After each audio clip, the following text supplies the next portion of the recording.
Hello, class. We'll go to chapter 9 at this time. Chapter 9 is all about the joints. This is a very interesting and exciting topic because it will define for us a different types of joints. It will also define the mechanics of the lever system that we use in a human body. It will also mention the range of motion, which you all will use in your practice. This chapter also deals with ligaments, very important ligaments. I need you to be familiar with where they are located and also if they come in names that are not easy to identify, meaning that you should know exactly where they are. Okay, so let's go ahead and start with chapter 9, joints. Joints links the bones of the skeletal system, permits effective movement, and protect the softer organs. If I gave you two sticks and some length of rope, and I told you to join them together, you probably will bundle them at one end and use the ropes to tie them up together. Well, the joint is similar to that, and the ropes stand for the that keeps them together. And by doing that, you would understand how important the ligaments are. Joint anatomy and movement will provide the foundation for the study of muscle action. Very true, because if we know the joints and if we know the bones that are together formed by the joints, then we would know the action. Is it going to produce flexion? Basically, the beginning part of going beyond the skeletal system, right? And trying to tie it up with the muscular system. Now, let's make sure that we know the different types of joints, huh? And for that reason, there's four major categories of joints. Four major categories. And so in those four, make sure to identify and know which one falls in these categories. Let's go ahead and define joint. Joint is any point where two bones meet. They may be movable or not movable. Joints is arthro in medical terminology, arthro, right? ARTHR/O, which is in a combining form. From there, you can connect a lot of prefixes and suffixes to make to identify the condition or the situation. For the study of joints, they connect logi to arthro using combining vowel O after R. So you have study of the joints. Again, always reading from the back to the front. Study of the say arthritis. Notice I didn't mention any O because in medical terminology, if your suffix starts with a vowel, itis, which means inflammation, you need to drop the O, the combining vowel O. So if the combining form is ARTHR/O, and then itis follows, drop the O so you can connect itis with arthur. So it'll be arthritis. Okay, huh? So remember that rule. Drop the O, combining vowel O, if the suffix starts with an I. Now, if the next term is still a root word, then you don't have to drop the O. Huh? For example, if I add osteo, so I would put osteoarthritis, OST/O, RTHR/ITIS. So the O between Arthur and ITIS has been dropped, but the O will be used to combine osteo and arthro. Okay, so even if arthro starts with an A, you don't have to drop the O because you're using it to combine arthro, which is not a suffix, it's a root word, and another root word, osteo. So the whole word is read as osteoarthritis.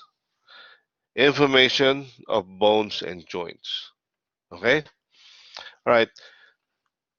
Skeletal and muscular movement is the basis of kinesiology, right? Or kines, as it's fondly called in the OTA world, huh? It's a branch of biomechanics which deals with a broad variety of movements and mechanical processes. Kinesiology. All right, good. Now, in order to know the joints fast and well, be aware that sometimes they are derived, the joint name is derived from the names of the bones involved. Huh? For example, radio-ulnar joint. You can also have acromioclavicular joint or sternoclavicular joint. The joints are classified in the manner at which the bones are bound together. They can be bony joint, fibrous, cartilaginous, and synovial. These are the four major joint classification. It's almost the same as the tissues. Remember, the tissues were epithelial, connective, nervous, and muscular. Now, for the joints, we have bony, fibrous, cartilaginous, and synovial joints. Let's go for bony joint or synostosis. Another word for that, synostosis. This is a joint by the word itself, bony, immobile, and formed between gaps. The situation here is first they were movable joint, at least joints not fused together yet. But as the years pass through and they're not really moved so much, they end up ossifying or becoming fused as one. Right? For example, the left and right the mandibular bones in infants, they will fuse eventually and become a bony joint. How about the sutures in the elderly? When, of course, as an infant, they are movable, right? And that's why you're able to be delivered vaginally without a major problems in the vaginal canal. But as you go through the years, the sutures become bony joint, especially in the elderly. The first rib attached to the sternum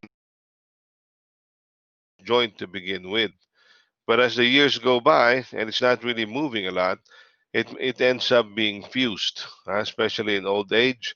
It becomes a bony joint.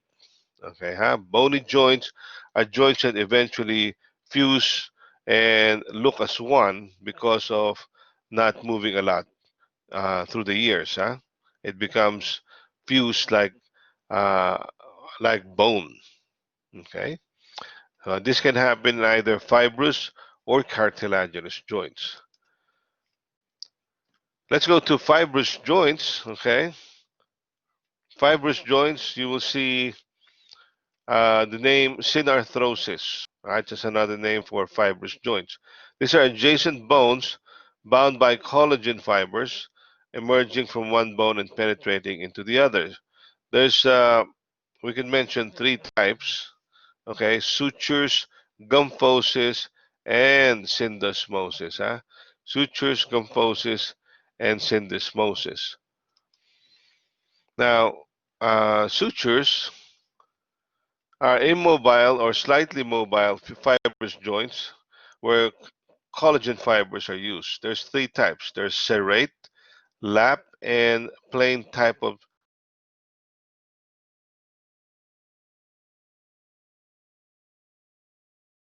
sagittal suture. Let's see if I could make this. There you go. Sagittal suture is a type of serrate suture, So with the coronal suture, and of course the lambdoidal. See how they are like serrated, like the serrated knife, They're interlocking and they are serrated. By the way, this is the parietal bones on both sides, and this bone is frontal bone, How about this bone? Occipital bone. Now, the suture would look like this, Like a dovetail joint, all right, and has almost like tooth to tooth with them. Suture would be one that overlaps the other end, see, as in mitter joint. And then you have the plain type, which is like head to head only or butt joint. This is seen in the intermaxillary. Okay. Now those are the the suture type. Huh? We are still on the fibrous type of suture. Huh? Look at this. We are still on the fibrous type. Remember that we have sutures, kyphosis, and syndesmosis.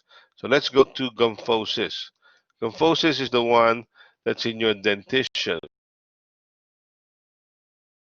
You're going to use the periodontal ligament. Periodontal ligament helps to keep the tooth in its socket. See, this is the mandible, or it could be the maxilla, but the tooth is sitting right there. To hold it and connect it to the bone, we use periodontal ligament. See, all those ligaments. Right. So this is hoping that it's well kept. Now, if you start to have deposits here, it will end up in periodontitis, which is expensive to remedy.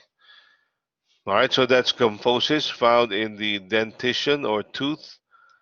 Next one is syndesmosis. This is a mobile syndesmosis. In fact, this is one that's involved between bones. We call it interosseous membrane. So if this is a interosseous membrane, you can see here, what bone is this? Right, and what bone is this? If you answered this to be tibia, you're correct. And if you answered this as your fibula, you are also correct. So between the two bones, you have this membrane. We call them interosseous. The name itself, bones between. So interosseous membrane, okay, separates the front and the anterior and posterior sides of this. In front and posterior muscles at the back.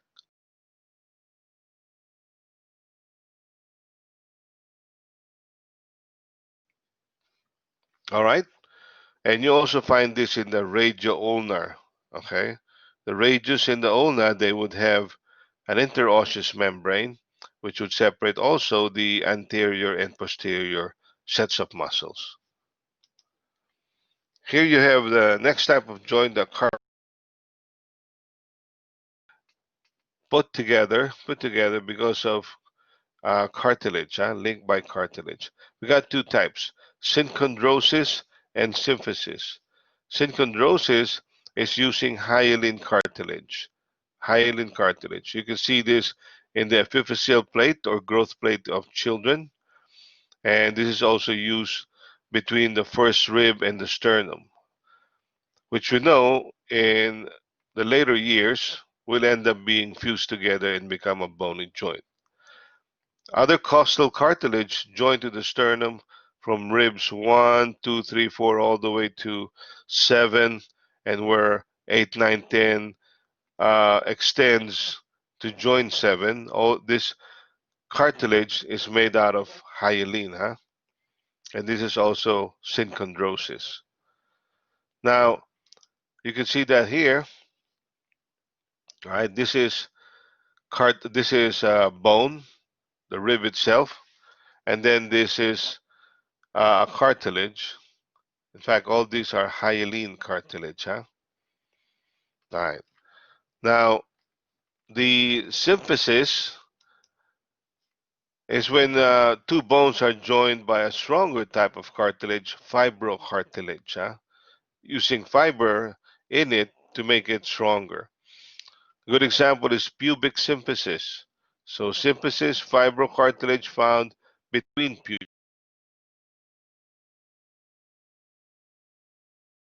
in the pelvic bone. The intervertebral disc is also a type of fibrocartilage, and you will also see that in the intervertebral disc, as you see it from here. So those are fibrocartilage, symphysis, but this one we call it symphysis pubis, between the pubic bone here and the pubic bone there. It actually thickens and gets a little bit longer when the patient goes into pregnancy, helping to increase the width of the pelvic inlet. Okay. By the way, this is your iliac crest, ASIS, anterior superior iliac spine, anterior inferior iliac spine. This is your pubic bone. Imagine that as a V, and then another V. That angle there is your ischium, and this is your ilium. This broad part is your iliac fossa. This is your sacroiliac joint, and this protuberance here is your ischial tuberosity on both sides. Should not be pointed in, otherwise it'll be a problem during vaginal delivery. And of course, this is your true pelvis, because that's what matters during delivery, while this is your false pelvis. True pelvis is also called pelvic inlet. This is your angle here, which differs from the male and female.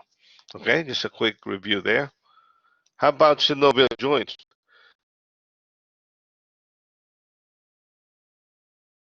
Probably the more complicated type of joints, but is common and abundant in the body.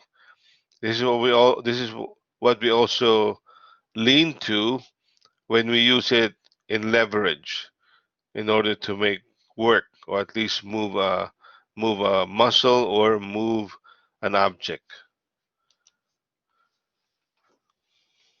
Synovial joints will have us describe the primary axis of rotation that a bone has, and also describe the 6 types of synovial joints. Very important in the next plates. Synovial joints are called diarthrosis because they are most familiar and freely mobile. This is like the common usage in physical and occupational therapists, meaning they deal with these joints many times. Nurses, coaches, and their athletes, sports medicine also is involved in this, and fitness trainers. So this is a type of synovial joint.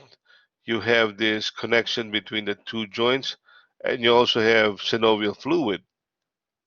Ligaments and bursa will help connect the two joints.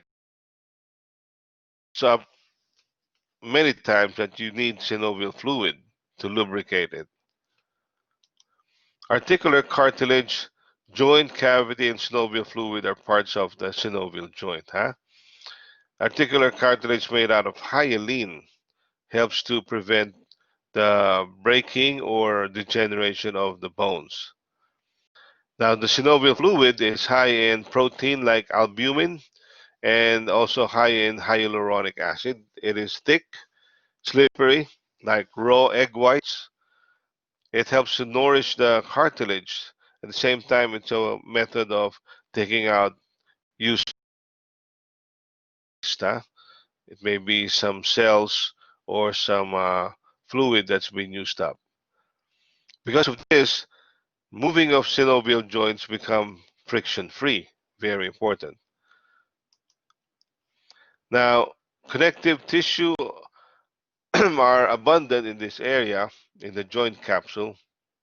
There's outer fibrous and inner cellular synovial membrane, all joined to make this a frictionless, or at least near frictionless, as best as we can, type of joint. In some types of synovial joints, the fibrocartilage grows inward from the joint capsule. You form an articular disc, and then these bones articulate, crossing the entire. This also gets worn out. These cartilages absorb shock and pressure. They guide the bones across each other, so we are in alignment, and there is prevention of friction. They also stabilize the joints, and therefore we are able to carry the weight in the proper axis. Because of this, we avoid getting dislocated. There are items needed in the synovial joints. You should have ligaments, tendons, bursae, tendon sheath. Keep in mind that tendons attach muscles to bones. I also remember TM, trademark, with ligaments, because ligaments attach a bone to another bone. Makes a big difference.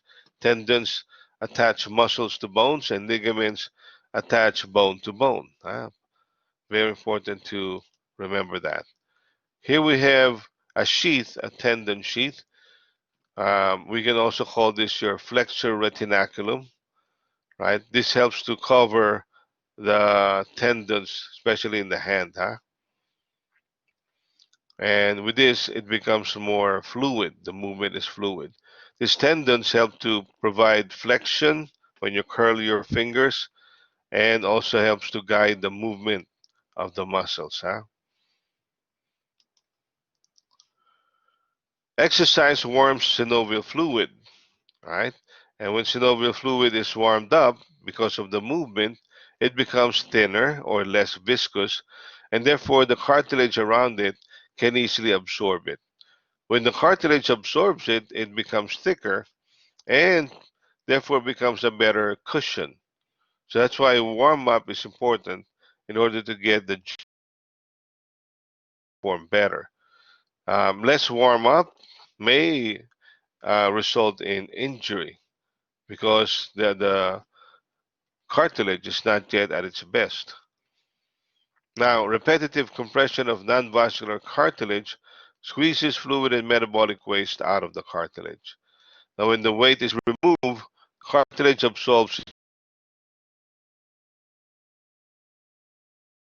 When you sleep at night, before you sleep, you may be just a less than an inch or something shorter, because all through the day your intervertebral disc has been compressed.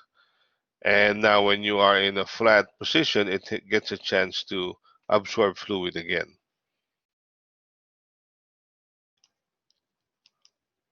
Now, let's go to the joints and lever systems. Long bones act as levers, enhancing the speed and power of limb movements. And as a lever, you will have your fulcrum, your weight, and your resistance and your effort. Most of our movements is looking like a lever or working like a lever. We will have a resistance arm and an effort arm. So let's put it into a picture. You always remember a seesaw, where in this case, it will be two children, right, on both sides, and they can stay stable if they are more or less same weight, Here is a component of a lever. You have the fulcrum in the middle, and you have a resistance and an effort that tries to balance the resistance. Distance from the fulcrum to the resistance is your resistance arm, and effort arm for the distance of the effort. Mechanical advantage is your force against a resisting object that the force is countering from. Making a heavy object with the help of a crowbar is using mechanical advantage. The length of the crowbar helps to increase our momentum or our moment arm. The longer the length, the stronger the force, and that's your mechanical advantage. A single lever cannot confer both advantages. MA, or mechanical advantage, is the ratio of the output force to its input force. So we see that as an MA higher than 1 shows that this lever produces more force, but may not be expected to have speed and distance. How about an MA, mechanical advantage, less than 1? This lever produces more speed and distance this time. It's usually what you can expect from the joint. You can still like use a lever which is, let's say, less than 1, where it's for speed and distance, and use it for force. But somewhere down the line, it can result in some injury. Either the muscle gets affected, or the bones and the joints give up because it's not for weight, it's for speed and distance. Okay? Contraction of the biceps muscle puts more power into lever than when we get out of it. But the hand then spots of bicep attachment. And you can see it here. This is the biceps attached to this radius, and that small length there from the fulcrum to where the insertion of the bicep is, while the whole forearm from the fulcrum to whatever is on the weight of the hand is your resistance arm, huh? All right. If your resistance arm is less than, or rather, if your resistance arm is in the denominator, as in this MA here, the effort arm divided by the resistance arm, then this becomes 0.15. It has low speed, but the power, by the way, is low power. This is more for speed. Now, if this resistance arm is smaller than your effort arm, you gain a mechanical advantage of 2.7, or meaning it's a higher number. If it's a higher number, your mechanical advantage is high, the power is high, but you don't expect speed. Okay? In fact, the if you up, the muscle will tire faster. It's not for speed, it's for strength. And a good example here is your temporalis muscle attached to your mandible, okay, which means this is going to be strong, huh, for chewing and grinding. But you don't expect this to be used fast, otherwise you'll ache or you'll have some problems with the muscle. Okay? All right, let's use these levers and find out where in the body can we use it. For example, you have type 1 fulcrum is in the middle, and I have the resistance and the effort on both ends. This is exemplified on C1, Atlas 1. C1 carries the head or the skull, but you know it's not exactly in the middle. So it's off center, which gives you weight in the front, anteriorly, right? Now, this weight is your resistance, so you have to have an effort to be able to lift this weight of the skull. And that would be exerted by your trapezius muscle attached at the nuchal lines, at the back of the back where the occipital bone is. So fulcrum in the middle, this is your effort arm, and you can imagine where it draws a line here. This is would be the weight or the resistance that the effort arm is trying to balance. All right. In an alert individual, this will stay straight in line. The visual axis is straight horizontal. But if this person gets to be sleepy, this muscle will relax and this will nod or fall down. Okay, that's what happens when we get sleepy. Yeah, hopefully not while driving. Lever, huh? Fulcrum in the middle with the effort and the resistance on both ends. Again, the example there is your atlanto-occipital joint. Next example is the second type of lever, and we can imagine this with the fulcrum on one side. This time the resistance is in the middle and your effort is on the other side. All right, so they're almost like lifting this resistance. Um, a wheelbarrow is a good example, or in the human body, it would be your knee joint. Huh? So your resistance is your uh, weight on this, okay? When bouncing, for example, when bouncing a baby on your knee, your hip is your fulcrum, and the baby's weight on on the thigh, and then you raise up your knee, and you probably will use your gastrocnemius or your soleus muscle to do like a tip tiptoeing motion to lift the baby, huh? And when you do that, so you have the fulcrum, the weight of the baby, and the effort which you are trying to lift the baby with.